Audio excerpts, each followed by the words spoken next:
Nearly 40 years ago, a sci-fi miniature war game was born. In humanity's future, vast armies and enormous machines of war stride forth to carry humanity's battles into the stars. Over the decades, there have been dozens upon dozens of books written outlining the lore of this sci-fi universe. Today, let's talk about Battletech.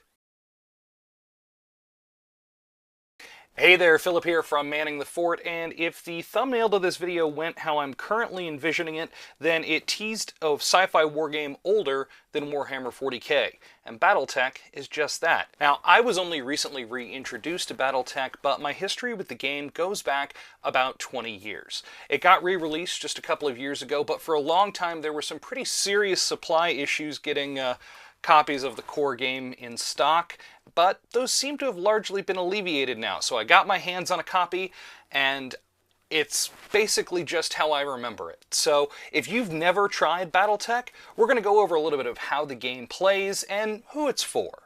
In Battletech, the players take commands of battle mechs, or just mechs for short, and they're mech warriors that pilot them. Now, if that name sounds familiar from video games, you're not imagining things. It spawned, in addition to many, many novels and many, many game rule books over the years, a really successful series of video games. In fact, that's how I got my first introduction way back in high school, well before I actually gave the miniatures game a try. Now, in the miniatures game, these mechs are, on average, about 10 meters tall. That's 33-ish feet for my fellow Americans.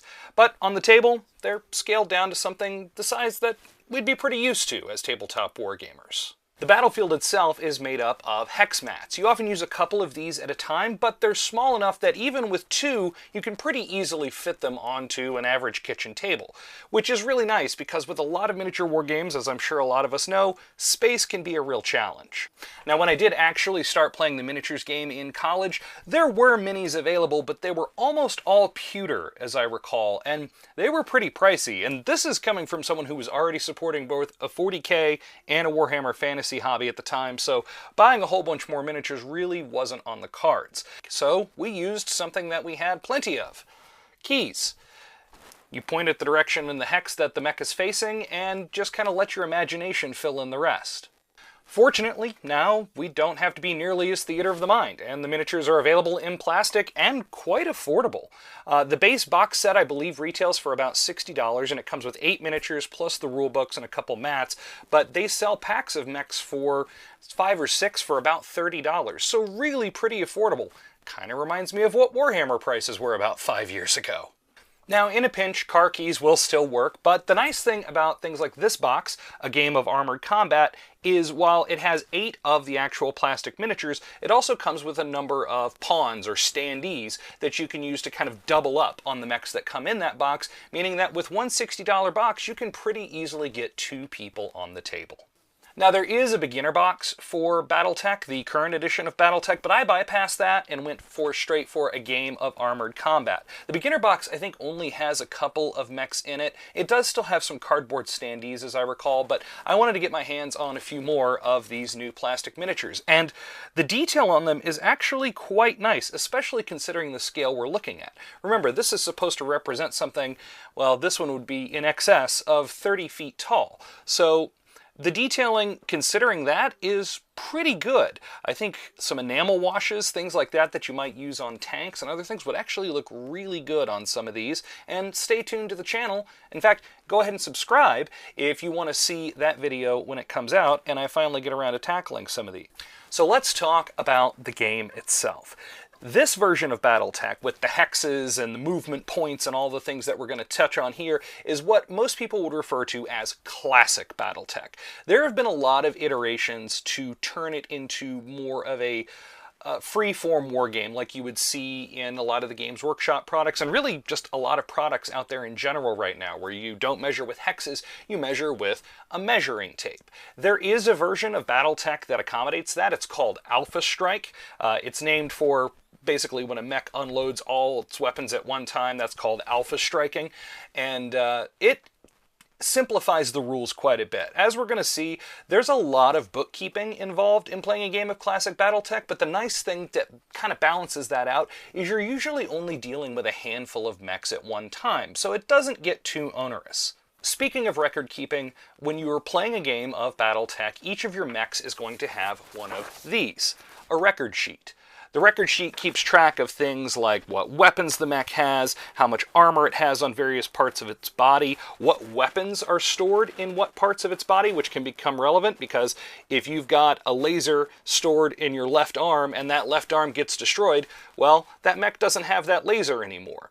Like I said, it can be a fair bit of bookkeeping, but I don't know if the camera's picking these up, but it's got little bubbles. It's really pretty easy to track. You just photocopy one of these or print one off, and you just kind of make little checks as you go through. It can look daunting at first, especially when you get into a really big mech with a lot of things to keep track of, but in all actuality, it's not that bad once you get used to it. Now, the main mechanic of the game is D6s, but unlike some other games, you're not going to be having to pick up 10, 20 of these at a time.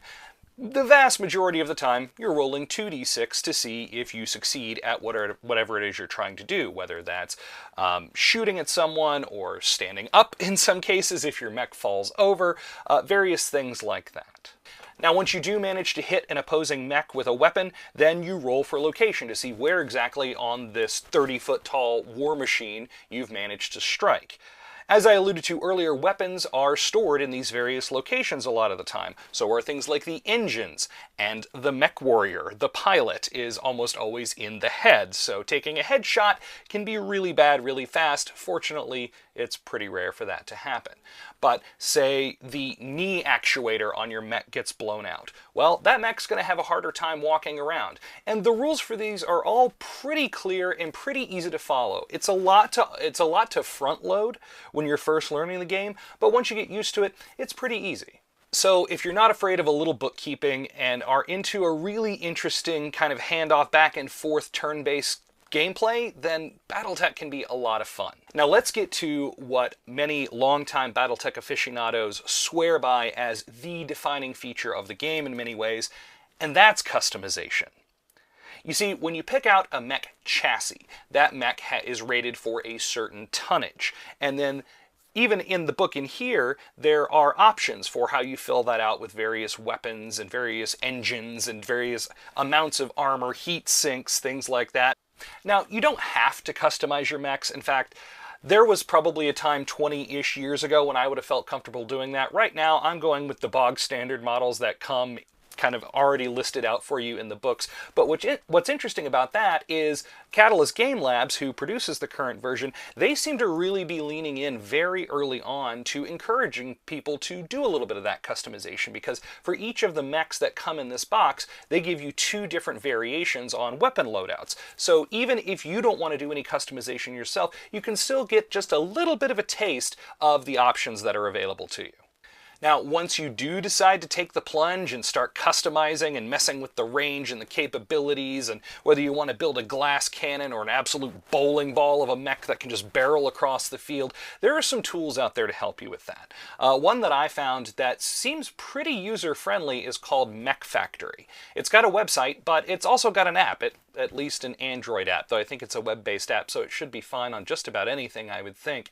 And what's nice about that is it will kind of tell you if you've broken the rules at any point when you're still getting used to doing some of the customization, and then when you're done, it will produce one of these for you. It'll give you your record sheet, so then you can save it as a PDF and print it out. And while I have gone digital with a lot of my stuff as far as tabletop aids at the table, record sheets for the mechs are an exception to that, because you really are literally checking off those little bubbles whenever they take hits to their armor, to their structure points, things like that. Like I said earlier, if you're not into all that bookkeeping, there is a version of the game called Alpha Strike, which, full disclosure, I have not tried yet, but I would like to at some point in the future. For now, though, I'm so happy that classic Battletech has retained so much of the look and feel that I remember from 20 years ago that I'm going to be sticking with that at least for a while.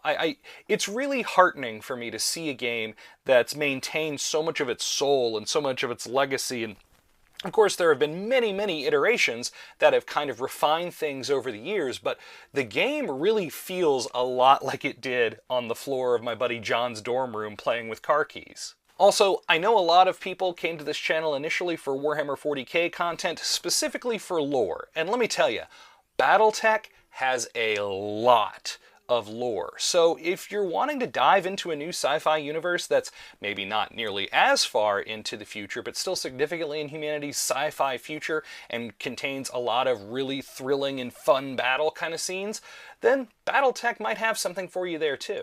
The other thing that's interesting is the way that the various time periods depicted in the lore can be played within the game.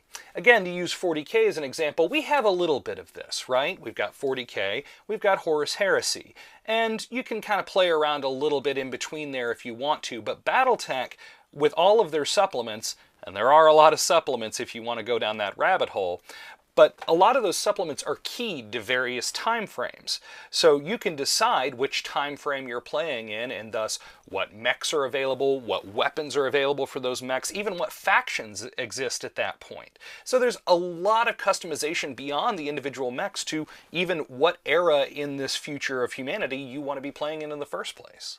All in all, if you're looking for a skirmish-scale sci-fi game with some really nice plastic minis and a rather low monetary barrier to entry, I would definitely recommend giving Battletech a look.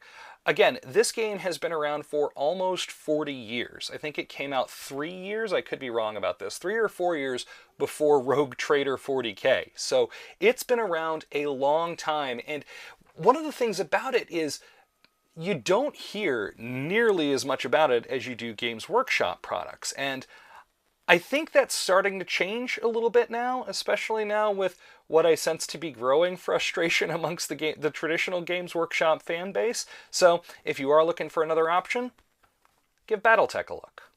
Now, if you enjoyed this brief look into Battletech, I'd really appreciate it if you like the video and subscribe to the channel.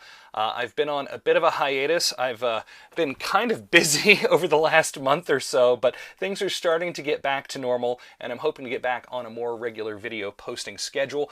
In addition to Battletech, there are a lot of other games that I want to make videos on in the near future. I still have my 5 Parsecs from Home campaign, Marvel Crisis Protocol, 5 Leagues from the Borderlands, Forbidden Psalm, Kill Sample, there's a long, we'd be here all night if I tried to list off the whole thing. But if you are interested in some of those other smaller print but still very high quality games like 5 Parsecs from Home, I made a video diving into 5 Parsecs, and I've got one video up at this point of a battle report as well. But that look into 5 Parsecs should be on your screen right now. Until next time, no guts, no galaxy, and thanks for watching.